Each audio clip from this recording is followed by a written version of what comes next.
Milliardaire, célèbre, champion du monde invaincu et incontesté de boxe anglaise, Floyd Mayweather a obtenu tout ce dont peut rêver un boxeur. À l'image de Mohamed Ali, c'est une superstar, sauf que dans chaque histoire, il y a un héros et un vilain. Contrairement à Ali, Mayweather, lui, a choisi la voie de la controverse. On va voir comment ce boxeur, considéré pour la plupart comme le meilleur de tous les temps, est aussi le plus détesté. Déjà, son enfance n'a rien d'ordinaire. Floyd Sinclair est né le 24 février 1977 à Grand Rapids, Michigan, avec la boxe dans le sang. Son père, Floyd Mayweather Sr., dont le nom de famille a été adopté par Junior, était lui-même un prétendant poids welter dont la carrière a culminé avec un combat mémorable contre Sugar Ray Leonard en 1978. Ses oncles, Roger et Jeff, eux, étaient encore même plus accomplis sur le ring, le premier devenant champion du monde dans 2 divisions dans les années 1980 et le second remportant le titre IBO Super Plume au milieu des années 90. Leur influence collective sur le jeune Floyd a été énorme. Alors même que le petit Floyd n'avait qu'1 an, le vieux Floyd lui apprenait déjà à tenir ses mains en position de boxe. Alors que la plupart des enfants apprenaient à marcher et à parler, Floyd apprenait à lancer des coups de poing. Le bambin est rapidement devenu un habitué de la salle de boxe locale et à l'âge de 7 ans, Mayweather a enfilé sa première paire de gants et il est rapidement devenu évident qu'il était un prodige, béni d'une rapidité et d'une précision de frappe énorme et surtout d'une capacité incroyable à éviter d'être touché. Sa défense particulière lui vient de son père qui était son premier entraîneur. Comme Mayweather l'a dit des années plus tard, la première chose que son père lui a appris, c'est que moins on se fait frapper, plus on dure sur le ring. Grandissant, la boxe est devenue une sorte d'échappatoire pour le jeune dont la vie familiale était loin d'être agréable. Sa mère luttait contre des problèmes d'addiction et son père, dont la carrière a été déraillée après avoir été blessé par balle à la jambe lors d'un conflit familial en 1979, se mit à vendre de la drogue pour joindre les deux bouts. Pour tout vous dire, la raison pour laquelle son père a été blessé dans la jambe est encore plus obscure. Floyd Sr. et Tony Sinclair, son beau-frère, étaient associés dans différents business. Mais bon, vous comprenez vite que le business en question n'avait rien de légal. Certes, Floyd Sr. était un boxeur d'élite, mais quand il ne s'entraîne pas ou ne combat pas, il est dans les rues de son quartier pour gérer toutes sortes de trafics douteux. Le quartier était pollué par les addictions aux drogues, les trafics, les gangs et pire encore. Et la famille de Mayweather fait partie intégrante de l'environnement. La mère de Floyd est accro à l'héroïne, sa tante mourra du sida quelques années plus tard, et son père et certains de ses oncles trafiquaient eux aussi. Floyd dira plus tard qu'il n'était pas rare qu'il rentre de l'école primaire et trouve plein de seringues devant sa porte. À ce moment, le petit Floyd est encore un bébé, n'a même pas 2 ans, quand Tony, le frère de la mère, débarque soudainement avec un fusil à pompe et totalement enragé. Depuis quelques temps, les affaires n'allaient pas bien entre son père et Tony. Ils venaient de s'embrouiller pas longtemps avant, et Floyd Sr., alors combattant pro, avait réglé la dispute en saisissant son beau-frère par la gorge pour le dégager d'une discothèque. Tony, ne pouvant clairement rien faire du tout dans un combat à main nue, il va alors décider que son ancien associé, en l'humiliant de la sorte, méritait de le payer de sa vie. Le temps de s'en remettre et d'aller chercher un fusil à pompe, il se rend chez les Mayweather et pointe alors le fusil dans la direction de Floyd Sr. Le premier réflexe de Floyd est alors de saisir son fils par les talons et de le brandir devant lui comme un bouclier humain pour l'empêcher de tirer. La situation devient un enfer, la mère de l'enfant crie et tente de sauver son fils des mains de son père, la scène est choquante. Si tu veux me tuer, tu vas devoir tuer le bébé aussi. Ça c'est ce qu'a dit Floyd Sr. à Tony. La mère de Floyd hurle, pète un plomb, elle tire le bébé de ses bras pour que son frère puisse lui tirer dessus. Mais hors de question qu'il repose le bébé, je cite, il ne voulait pas mourir, mais il savait qu'il ne tirerait pas sur le bébé. Son beau-frère arrête de viser la tête, baisse son canon sur les jambes de Floyd et lui explose le mollet gauche d'une cartouche de fusil à pompe. Et ce, malgré la présence de l'enfant à quelques centimètres. Avec ça, il enterre tous les rêves de grandeur de Floyd Sr. Mayweather racontera plus tard que Floyd Sr. était souvent violent, lui donnant des coups tout le temps et jetant finalement les bases de leur relation complexe et extrêmement volatile. Au milieu du tumulte constant de sa vie familiale instable, cependant, la dévotion du jeune Mayweather à la boxe ne faisait que s'intensifier. Adolescent, Mayweather s'est épanoui en devenant l'un des amateurs les plus prometteurs de la boxe américaine, compilant un record stupéfiant de 84 victoires pour 6 défaites et montrant un potentiel qui dépassait celui de ses aïeux. En cours de route, Mayweather a également développé une personnalité magnétique, une force impétueuse et bavarde qui ne reculait devant personne. À l'âge de 16 ans, il remporte le championnat national des Golden Gloves, titre qu'il remporte à nouveau lors des 2 années suivantes. Son succès sur le circuit amateur lui valut le nom de Pretty Boy, ou Joli Garçon en français, un clin d'œil au fait que son visage reste toujours intact après les combats en raison de sa capacité à esquiver les coups. Cette étape formatrice du développement de Mayweather, cependant, se déroula sans Floyd Sr. dans son coin. Juste au moment où le petit Floyd remportait ses premiers Golden Gloves, Mayweather Sr. a été condamné à 5 ans de prison pour trafic de drogue, laissant son fils naviguer seul dans une phase critique de sa carrière encore naissante. Et c'est avec son père derrière les barreaux que le jeune Mayweather s'est rendu aux Jeux Olympiques de 1996 à Atlanta, où il subit sa première et seule grande déception sur le ring. Malgré une nette domination sur le Bulgare Serafim Todorov en demi-finale des poids plumes, les juges ont donné la décision à Todorov, une décision controversée qui a même surpris l'arbitre qui par erreur a levé la main de Mayweather lors de l'annonce. Mayweather en avait fini avec les championnats amateurs. Plus tard, cette année-là, le jeune homme de 19 ans est devenu professionnel, mais pas avant d'avoir trouvé un nouvel entraîneur, son oncle Roger. Un arrangement qui entraînera des décennies de mauvais sang entre Floyd Senior et son frère. Avec Roger dans son coin, Mayweather Jr. a pris d'assaut le monde de la boxe professionnelle. Lors de ses débuts pro, 2 rounds lui suffirent pour mettre KO Roberto Apodaca. 2 mois plus tard, il gagne de nouveau, battant Reggie Sanders par décision unanime. Puis il gagne encore une fois. Et encore, et encore, et encore. Apparemment, le joli garçon avec sa vitesse fulgurante, sa défense impénétrable et ses mains rapides comme l'éclair ne pouvait pas perdre. Depuis longtemps, Mayweather s'était positionné pour être la prochaine superstar de la boxe. Et comme par hasard, c'est durant l'ascension du jeune homme que Floyd Senior a été libéré de prison, reprenant aussitôt sa place en tant qu'entraîneur de son fils, remplaçant Roger. Et avec son père de retour dans son coin, moins de 2 ans après ses débuts pro, Mayweather a décroché son premier combat de titre, un match contre Genaro Hernandez pour le titre Super Plume WBC. Et lors du plus grand combat de sa vie à ce jour, le jeune combattant électrisant a battu le vétéran, infligeant à Hernandez la 2e défaite de sa carrière et le poussant à la retraite. Mayweather, alors âgé de 21 ans, était champion avec un record parfait de 18 victoires et 0 défaite en tant que pro. Peu de boxeurs dans l'histoire de la boxe avaient connu des débuts de carrière aussi prometteurs et le potentiel de Mayweather d'être l'un des plus grands était désormais clairement établi. Comme son légendaire promoteur Bob Arum l'a dit, après la victoire de Mayweather sur Hernandez, nous croyons tous de cœur que Floyd Mayweather est le successeur d'une lignée qui commence avec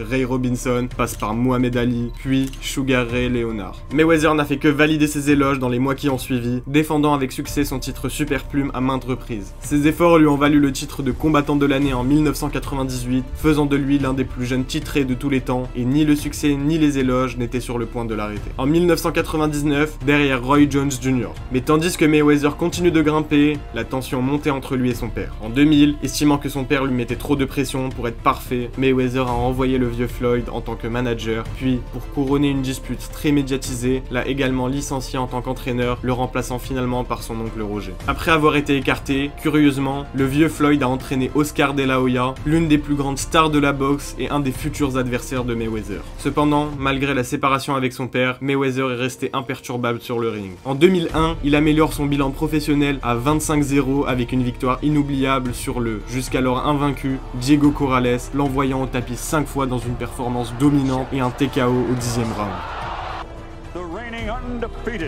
En 2002, Mayweather monte d'une catégorie de poids et le succès suit. Dans son premier combat en poids léger, il remporte le titre WBC contre José Luis Castillo, bien que Castillo ait touché Mayweather plus que n'importe quel autre adversaire auparavant. La décision controversée a conduit une revanche 8 mois plus tard, mais une fois de plus, Mayweather l'emporte, conservant son titre via une 2e décision unanime consécutive. De là, Mayweather monte encore d'une catégorie. C'est en super léger, en 2005, que Mayweather fait sa première apparition en pay-per-view, remportant le titre WBC contre Arturo Gotti en cimentant sa dominance. C'était pendant la préparation de ce combat que Mayweather a commencé à s'impliquer sérieusement dans son rôle de vilain. Une stratégie de marketing efficace car le combat a généré 340 000 ventes et 16 millions de dollars de revenus en pay-per-view. Mayweather devenait l'une des plus grandes attractions de la boxe. Cette fois, il se battait pour le titre IBF des poids welter contre Zab Judah. Ce combat est devenu l'un des plus mémorables de sa carrière, principalement à cause de la bagarre qui a éclaté en son milieu. Dans les 10 dernières secondes du 10e round, provoquant l'entrée sur le ring de Roger Mayweather qui s'est jeté sur lui, déclenchant une bagarre générale. Finalement, après le rétablissement de l'ordre, Mayweather a gagné par décision unanime lors d'une nuit chaotique qui a résulté une amende de 200 000 $ et une suspension d'1 an pour son oncle. Cependant, c'est à ce moment-là que Mayweather, invaincu et pleinement conscient de sa popularité croissante, a fait le plus grand saut de sa carrière. Pendant sa première décennie en tant que professionnel, Mayweather a suivi le modèle traditionnel que les combattants avaient depuis des décennies. Il s'associait avec une entreprise de promotion qui organisait les événements et le payait d'avance pour se battre. Mais après 10 ans chez Top Rank de Bob Arum, Mayweather voulait changer. Il envisageait un modèle différent, un modèle qui lui offrait plus de contrôle et surtout un potentiel de profit plus important.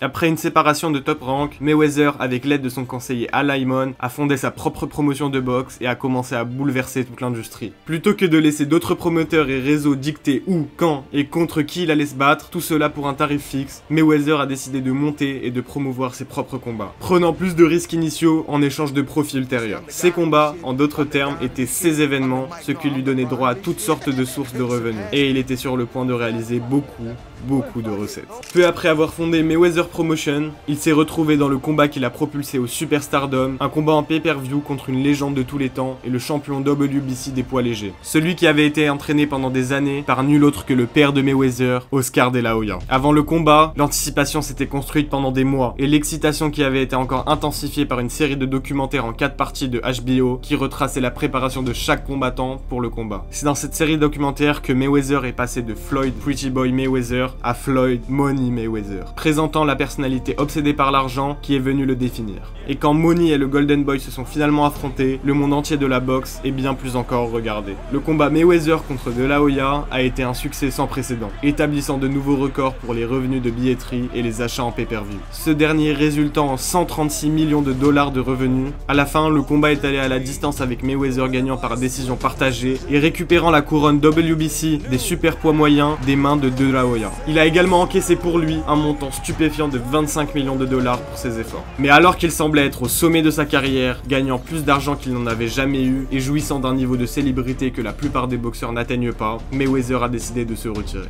Après avoir évoqué la possibilité de prendre sa retraite après le combat contre De La Hoya, Mayweather n'a combattu qu'une seule fois de plus avant de jeter l'éponge, annonçant sa retraite peu après avoir battu Ricky Hatton en décembre 2007. Avec un dossier parfait de 39 victoires pour 0 défaite, d'innombrables distinctions et une forte prétention d'être le meilleur boxeur pound for pound de sa génération, Mayweather a pris sa retraite en citant son incapacité à prendre du plaisir personnel dans la boxe. Cependant, ça n'a pas duré longtemps. Moins d'1 an plus tard, Mayweather, qui s'était occupé entre-temps avec un passage dans l'univers de la lutte de la WWE, est retourné sur le ring. Le Mayweather qui est revenu, cependant, était encore plus calculateur et impertinent, se battant rarement, choisissant judicieusement ses adversaires, maximisant son potentiel de gain et ne tolérant absolument aucune impertinence. Le second acte de Mayweather a été tout aussi réussi que le premier et encore plus lucratif. Mayweather a gagné environ 10 millions de dollars lors de son retour sur le ring, une victoire à l'unanimité sur Juan Manuel Marquez. Sa sortie suivante, 8 mois plus tard, lui a rapporté plus de 22 millions de dollars après avoir battu Shane Mosley dans un combat tant attendu. Et lorsqu'il s'est confronté à Victor Ortiz plus d'1 an plus tard et lui a finalement pris son titre WBC des poids welter,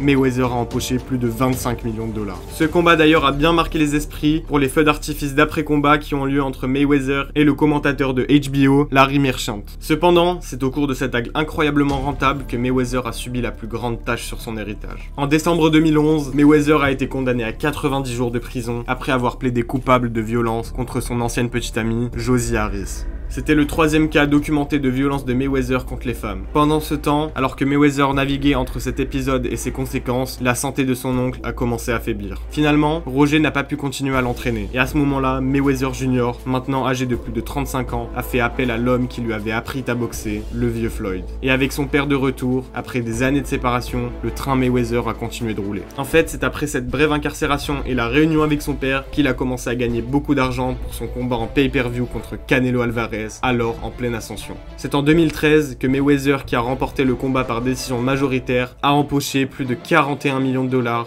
sans compter sa part des recettes en pay-per-view. Cependant, rien de tout cela n'était comparable à la somme qu'il attendait pour son affrontement tant attendu contre Manny Pacquiao. 8 fois champion du monde, un combat que les fans de boxe attendaient depuis des années. En fin de compte, après plus d'une demi-décennie d'incertitude, les deux vétérans, bien qu'ils soient passés au-delà de leur prime, se sont mis d'accord pour s'affronter lors d'un match pay-per-view surnommé le combat du siècle. En réalité, le combat lui-même a laissé quelque chose à désirer, mais c'était néanmoins une nuit sans précédent pour le sport. Mayweather-Pacquiao a pulvérisé les records de pay-per-view, générant 4,6 millions de ventes et plus de 410 millions de dollars de revenus. Et à la fin de la journée, le bilan parfait de Mayweather est resté intact. Il s'est solidifié en tant que boxeur prééminent de son époque et a empoché 240 millions de dollars pour ce combat. Inutile de dire que cela a marqué le point culminant de la deuxième partie de la carrière de Mayweather, qu'il a consacré comme l'un des plus grands boxeurs de tous les temps, et il a fait devenir l'un des athlètes les plus rémunérés au monde.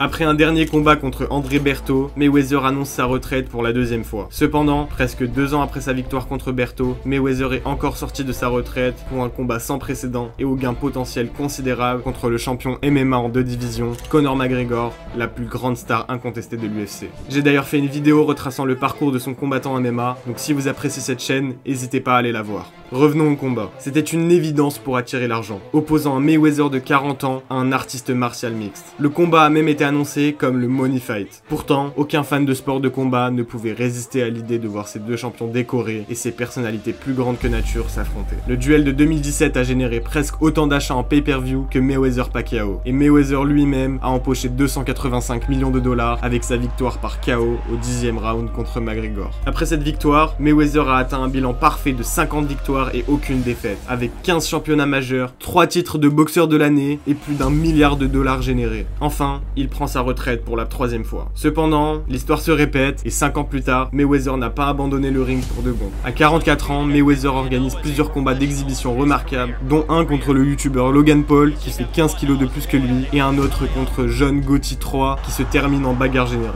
Aujourd'hui, il ne combat plus mais impacte toujours autant le monde de la boxe en entraînant dans son club des prodiges tels que Gervonta Davis. Cette vidéo touche à sa fin, alors si vous avez apprécié, n'hésitez pas à mettre un commentaire.